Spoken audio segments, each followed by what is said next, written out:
My respected brothers and my sisters, as we announced last week, inshallah, today the topic of my khutbah is the contribution of Islam to humanity. To assess, acknowledge, appreciate any community, any group of people, or any individual, what really their contribution is, we have to see the starting point, from where the journey was started.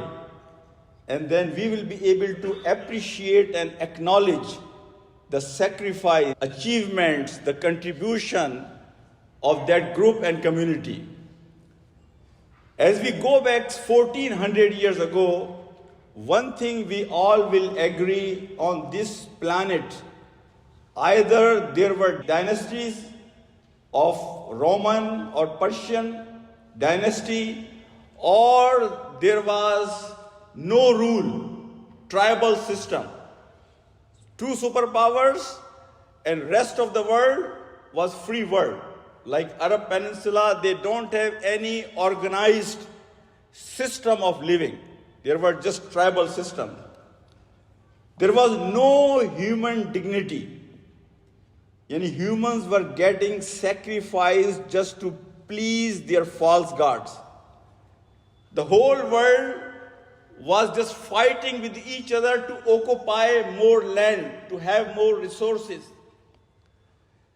Woman has no value in the society. Morals and values, there was no room for that. There was a chaos. If you see, selfish.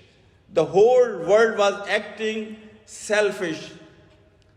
In that time, Prophet Muhammad sallallahu alaihi wasallam came, and whenever I talk about the contribution of Islam, the first thing comes in our mind, tangible things. What contribution of Islam is as regard to our worldly growth and development and progress. Whether Islam has given me what kind of facility and conveniences has Islam given me for the living of this life. But Islam has given us the most beautiful thing. If you can create sincere and good society with the right mindset, with the right paradigm, with right priorities of life, that society, the fruits you will get from that society will serve the humanity what Islam has shown 1400 years ago. And society is not the name of few brothers or sisters or collection of human beings, gathering of human beings. Society, Maashra, is a name of values, morals, paradigm of life. How you see your position in this world as compared to rest of the universe. That parameter set the priorities of the society. So Prophet Muhammad sallallahu alaihi wasallam had given us the right paradigm of life. What is my real position in this world? Who am I? As compared to rest of the universe, what is my standing?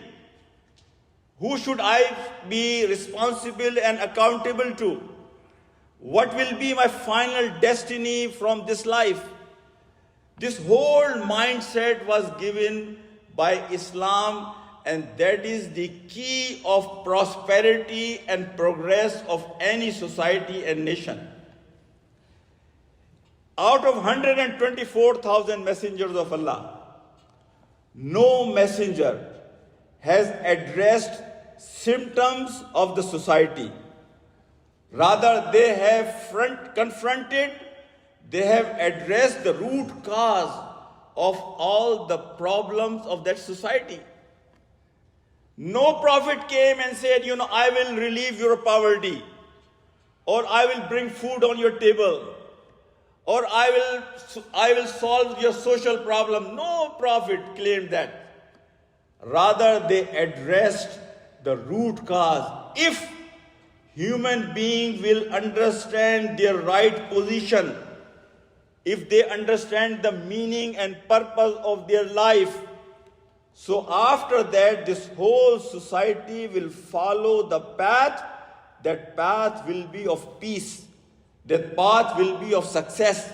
That path will be of prosperity for whole society. And in the beginning of my talk, there are two misconceptions that I want to clear. Number one, whenever we talk about the history of Islam, the contribution of Islam, we are not talking about after Prophet Muhammad sallallahu alaihi wasallam. Journey of Islam is started with Adam alayhi salam. So our journey goes all the way back to Adam alayhi salam. So whatever good humanity has experienced since Adam alayhi salam, that is contribution of Islam to this world. The second thing I want to clarify here, whenever we talk what Islam has contributed, we have to understand one thing: Islam is not for the welfare and well-being of just Muslims.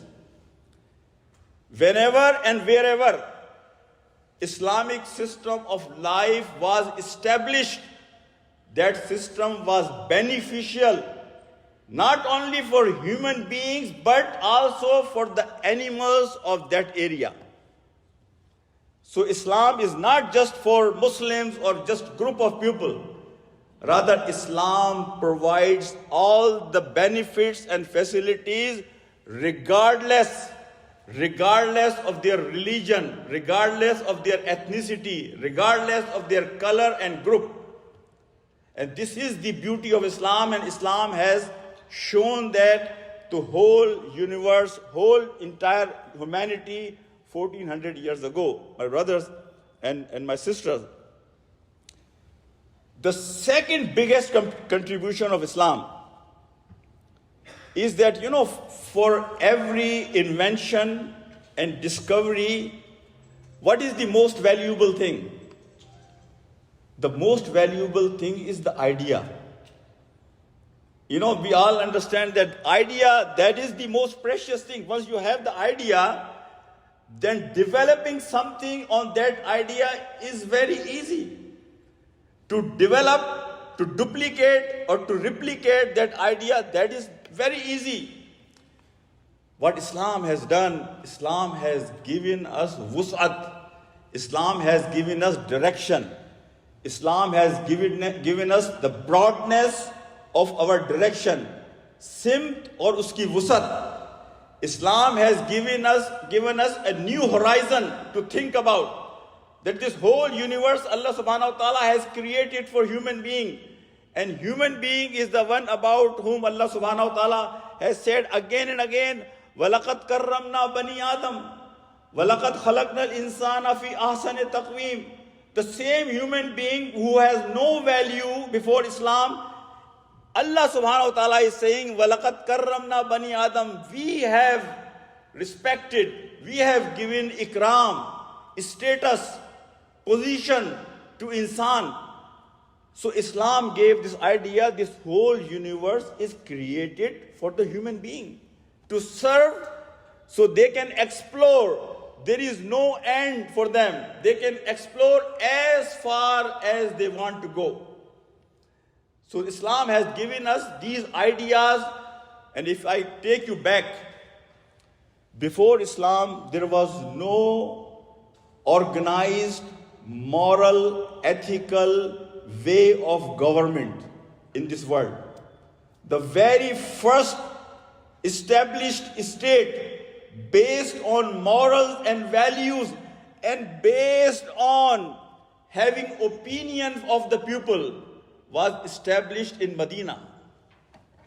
So Islam is the first started on this planet a government system of life based on having opinion of the people, based on morals and values, based on selfless mindset, not selfish mindset, based on this mindset that I am ready to give my food to my brother.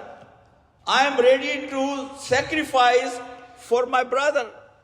So Islam had taken humanity to a very different horizon, my brothers and my sisters. And the woman who was considered throughout the history of humanity, even today in the Europe and West, commodity. We always treated women as a commodity. Maulana Maududi Rahmatullah Alayh has written that even today, West has not respected woman as a woman. They have given status to woman when she acts like a man. When she acts like a man, she gets respect in the West. But Islam gave women rights and respect as a mother, as a wife, as a sister. My brothers and my sisters, very first time Islam introduced this system of inheritance. There was no concept that a woman can get inheritance from not only from her father, from her brother, from her mother, from her husband. All this was started by Islam, my brothers and my sisters. The very first welfare government system of life was started in Medina in the time of Umar Raziyallahu Ta'ala anhu. So what I'm trying to say here, and inshallah I will share few specific things with you as well. Whatever you see where the world is going today, from democracy to the rights of every human being, this whole idea was started 1400 years ago. The very first time Prophet Muhammad Sallallahu Alaihi Wasallam gave us the rules of engagement. That if you are in fight with your enemy, even then you have to make sure that you do no zulm. You don't transgress from certain point. So those rules were not there. Millions of people were getting killed and their bodies were getting mutilated, my brothers and my sisters. The very first time rules of engagement were given, that how you will behave even when you are in the battleground fighting with your enemies. So I pray to Allah subhanahu wa ta'ala that He gives us this tawfiq. Because of that, my brothers and my sisters, 1300 years, Islam ruled this world without any challenge. The prevailing culture of the world, when the whole West was in dark, there was no London, there was no Moscow, there was no New York, there was no Chicago. 1300 years, Muslims ruled this world not on the base of might and right, rather on the basis of morals and values and contribution. If I take names in front of you, Ibn Sina, a polymath in medicine, philosophy, science. Al-Khwarizmi, who was a mathematician. These names I am taking in front of you, there are only few names. These are just few names. And if we are unbiased, if we use every standard we use today to give Nobel Prize, wallahi, each and every one of them qualifies not for one Nobel Prize, maybe 100 Nobel Prizes because of their contribution to this world. Because they were the pioneers.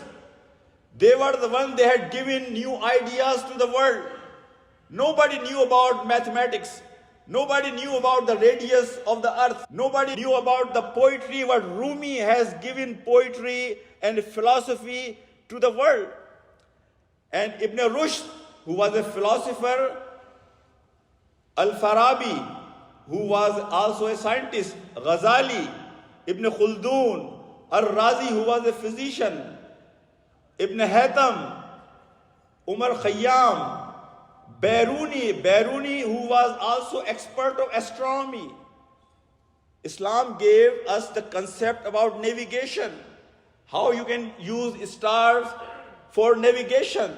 All these ideas were given by these pioneers who really has contributed to the world and on basis of their ideas, then rest of the world later on has developed more stuff. My brothers and my sisters, may Allah subhanahu wa ta'ala give us tawfiq that we can understand what Islam has given.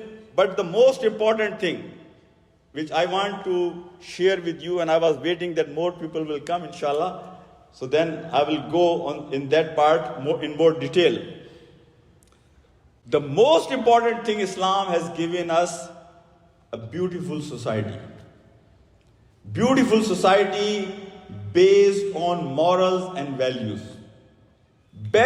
Beautiful society which is not self-centered. Beautiful society which is not selfish. And today, wallahi, we blame our rulers. We blame our rulers, they are bad people. But I will tell you one thing, brothers and sisters, there are many things that you and me also have to fix. It's not just rulers. Because as a ummah, the criteria I'm about to share with you, some glimpses I want to share with you, some examples I want to show you that will actually show us the real picture of Islam, and I can compare myself where I stand today. A few days ago, we heard one news from Gaza. When I was preparing for this khutbah, wallahi, this is the time we are in that we don't want to talk about anything but Gaza. Few weeks ago, there was a news that some of the prisoners, captives, the soldiers of Israeli army, they sexually abused. You all have heard that news. They sexually abused few of the prisoners. Did you see the reaction after that? The reaction after that was the minister level people of Israeli cabinet, they were saying, these are our heroes. Can you imagine how low the humanity can go? And wallahi, I have said this 2 days ago, that if Gaza fails, that failure is not a failure of Gaza or Palestinians. Wallahi, that is a failure of humanity. That is a failure of humanity. There was not a single voice. People were taking processions out to free these soldiers because these are our heroes. And let me share you the story from the time of Prophet Muhammad sallallahu alaihi wasallam. Adi bin Hatim, Raziyallahu ta'ala anhu, he shares this story that his sister got caught in one of the battle and she was brought in Masjid al-Nabawi. You know Hatim Tai, the one who is very famous about because of his generosity. Prophet sallallahu alaihi wasallam came to know that Hatim Tai's daughter is in Masjid al-Nabawi as a captive. Prophet sallallahu alaihi wasallam commanded Sahaba to take her back to her hometown. And he commanded some of the Sahaba to guard her until she reaches to her destiny. The point I want to share with you, once she reached her home, Adi bin Hatim, who is son of Hatim Tai, he asking his sister, during this journey from Medina to your hometown, how did you find these people who were guarding you? She said, Wallahi, throughout journey, they never looked at me. Their gaze was always low. Whenever my camel went down to sit, they will all disperse, so I can take care of myself. I never saw them that they are looking at me. They always kept their gaze, their eyes down. This is Islam, my brother. She was not Muslim up until that time. And just because of that, Adi bin Hatim became Muslim. My respected brothers and sisters, this is the moral fabric that Islam provides to the society, that you have to take care of everybody around you. Doesn't matter what religion they are. Because we all are creation of Allah subhanahu wa ta'ala, and we all will be answerable to Him about our religion. But when we are living in this world, we live like a family, like a community. That is the basic fabric of Islamic society. And I want to share with you a second example, my brothers and my sisters. And wallahi, this example is not just to share, but we all should give commitment to ourselves that from today onward we will follow these two rules. Rule number one is that from any Muslim, if you are in the company of a Muslim, you should not expect any harm from him. Even a non-Muslim, I said this 2 weeks ago in my khutbah as well, that from every Muslim, everybody should feel protected. Let alone we deceive our own Muslim brothers and sisters today. Let alone anybody else.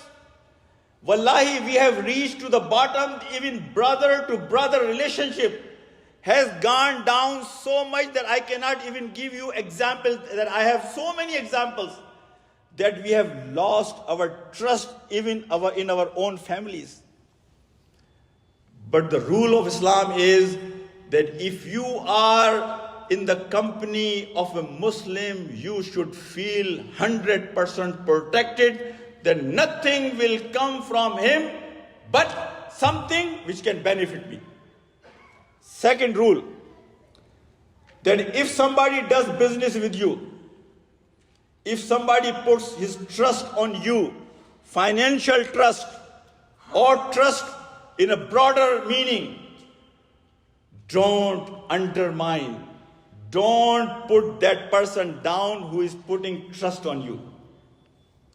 The quality of a Muslim is that I will take loss first. I will take loss first, then my partner who has put his trust on me, he will face loss second if he has to. Here, I will give you one example of Hazrat Abdullah bin Abbas.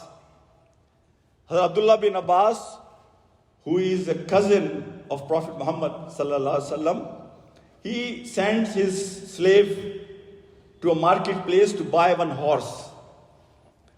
He bought horse, good bargain, came to Abdullah bin Abbas. He said, I got a deal. This is the price.